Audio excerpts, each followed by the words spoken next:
Olá, queridos irmãos, que a paz do nosso Salvador esteja com todos vocês. Esse é o canal Verdade das Escrituras.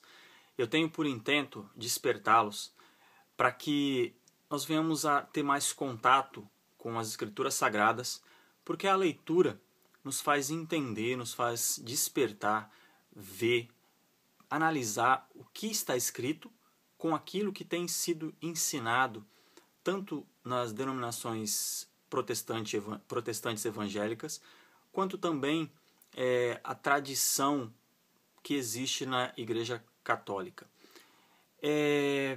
Hoje eu quero falar mais uma vez a respeito do dízimo. Eu tenho um outro ponto de visão para mostrar tanto no livro de Malaquias, quanto tem uma passagem muito interessante que vai fazer com que a gente venha analisar o que nos é ensinado com aquilo que nós vamos ler. Está em Mateus 25. Então eu quero ser bem breve e analisar essas duas passagens para a gente poder chegar a um denominador comum. Eu sei que isso é uma situação bem complicada de acontecer, porque dízimo é um assunto muito polêmico. Mas vamos analisar e ver o contexto da época e ver o contexto o qual nós vivemos hoje, e nós vamos entender que o dízimo nunca foi para nós, ok? Então vamos lá, vamos começar no livro de Malaquias, no capítulo 3, a partir do verso 8, que diz assim. Eu vou ler na versão da NVI, tá? Pode um homem roubar a Deus? Contudo, vós estão me roubando. E ainda perguntam, como é que te roubamos? Nos dízimos e nas ofertas alçadas. Vocês estão debaixo de grande maldição, porque estão me roubando. A nação toda está me roubando. Tragam o dízimo ao depósito do templo, para que haja alimento em minha casa. Ponham-me à prova, diz o Senhor dos Exércitos, e veja se não vou abrir as comportas dos céus e derramar sobre vocês tantas bênçãos que nem terão onde guardá-las. Impedirei que as pragas devorem suas colheitas, e as videiras nos campos não perderão seu fruto, diz o Senhor dos Exércitos.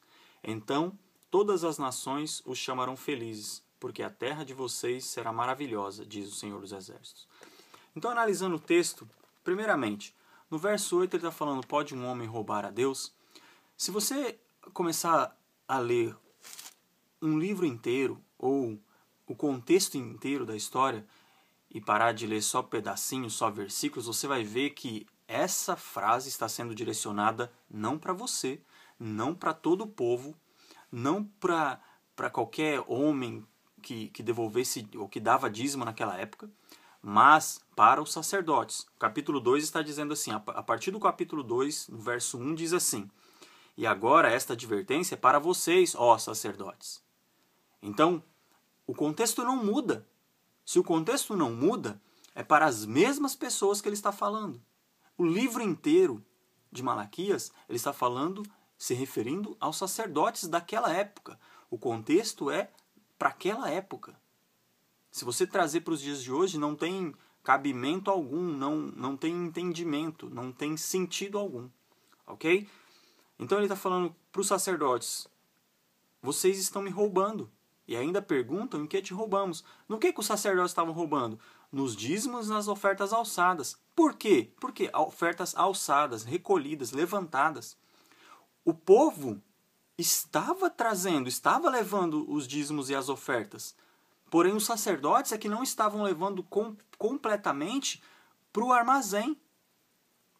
Porque aqui nessa versão não diz casa do tesouro, mas diz tragam o dízimo todo ao depósito do templo. Então, o que o povo levava ao templo, os sacerdotes não estavam levando para o depósito. Eles estavam dando um outro fim que aqui não nos diz, mas eles não estavam levando completamente o que eles tinham que levar. Por quê? Porque esses dízimos tinham que ser repartidos entre os sacerdotes, o povo levita e os pobres, as viúvas, os órfãos e todo o povo que estava aí desamparado, né? E aí ele continua dizendo, para que haja alimento em minha casa. O que é minha casa aqui? É o povo de Jerusalém, é o povo de Israel ali que estava passando necessidade. Essa é a casa do nosso Pai. Aí ele continua dizendo aqui, ponham-me à prova se eu não vos abrir as comportas dos céus e derramar sobre vocês tantas bênçãos que nem tem onde guardá-las. Queridos, o que eles não vão ter onde guardar? O que ele guardava? Bênção aqui nós sabemos que é a chuva, ok? Ele vai derramar tantas chuvas que você nem terão onde guardá-las. O quê? A colheita. A colheita. Se ele fizer chover muito, vai nascer tanto fruto que não vai ter onde guardar. E tanto é que está escrito assim, ó, impedirei que as pragas devorem suas colheitas. Acabou o devorador aqui nessa versão, tiraram o devorador que chamam de espírito maligno, de demônio, e que nunca foi, ok? Sempre foi essa praga que devora a colheita que está escrito aqui. E as videiras nos campos não perderão seu fruto. Tá vendo? Está o tempo todo falando de plantação, de colheita, de chuva para colheita, de repreender a praga que devora a colheita. E as videiras nos campos não perderão seu fruto, diz o Senhor dos Exércitos. O verso 12 é bem interessante e eu gostaria que você prestasse muita atenção. Diz assim, então todas as nações os chamarão felizes, porque a terra de vocês será maravilhosa. Querido, se ele está dando primeiro que aqui está exortando os sacerdotes, ok? Agora, se está falando aqui, ó, todas as nações os chamarão felizes, é porque não era para todas as nações, era porque era apenas para aquele povo. É como se quem mora no Brasil fosse querer viver debaixo da lei da Coreia do Norte ou da China. Faz sentido para você?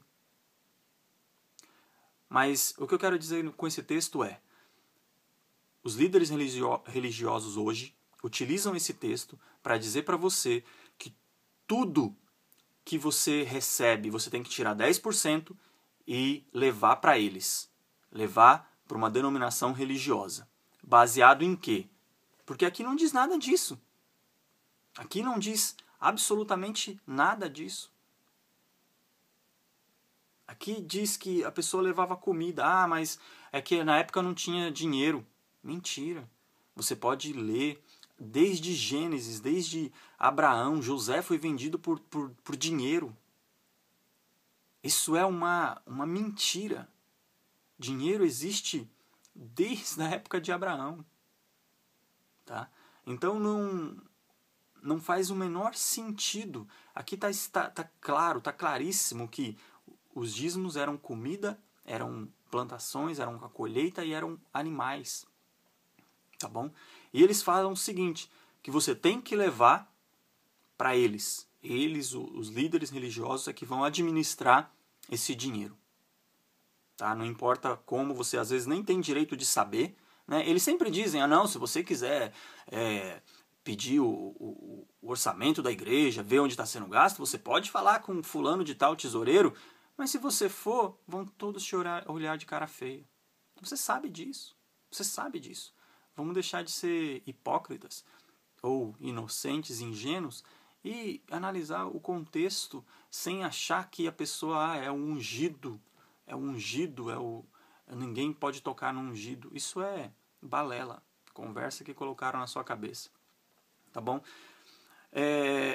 Eu vou ler um outro texto agora em Mateus 25, que é para depois eu vou fazer uma análise, uma comparação e uma pergunta para que nós venhamos a pensar.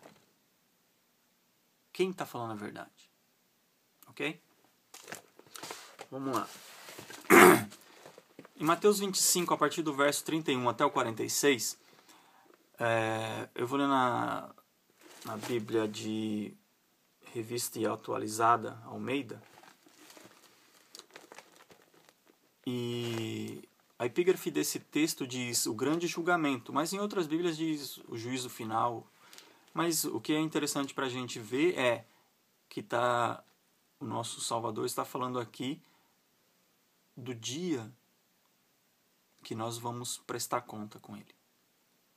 Então é importante que você veja, ouça, entenda, que você leia e releia outras vezes, para que você tenha a noção de como será o julgamento meu, o seu e o de todos os povos. Em que será baseado? Tá? Diz assim, Mateus 25, verso 31. Quando vier o Filho do Homem na sua majestade e todos os anjos com ele, então se assentará no trono da sua glória. E todas as nações serão reunidas em sua presença, e ele separará uns dos outros, como o pastor separa dos cabritos as ovelhas. E porá as ovelhas à sua direita, mas os cabritos à esquerda. Então dirá o rei aos que estiverem à sua direita: Vinde, benditos de meu Pai, entrai na posse do reino que vos está preparado desde a fundação do mundo. Porque tive fome e me deste de comer, tive sede e me deste de beber. Era forasteiro e me hospedastes. Estava nu e me vestistes. Enfermo e me visitastes. Preso e fostes me ver. Então perguntarão os justos: Senhor, quando foi que te vimos com fome e te demos de comer? Ou com sede e te demos de beber? E quando te vimos forasteiro e te hospedamos, ou nu e te vestimos? E quando te vimos enfermo ou preso e te fomos visitar? O rei respondendo lhes dirá: Em verdade vos afirmo que sempre que o fizeste a um desses meus pequeninos irmãos, a mim o fizestes. Então o rei dirá também aos que estiverem à sua esquerda: Apartai-vos de mim, malditos, para o fogo eterno preparado para o diabo e seus anjos. Porque tive fome e não me deste de comer, tive sede e não me deste de beber. Sendo forasteiro, não me hospedaste, estando nu, não me vestiste,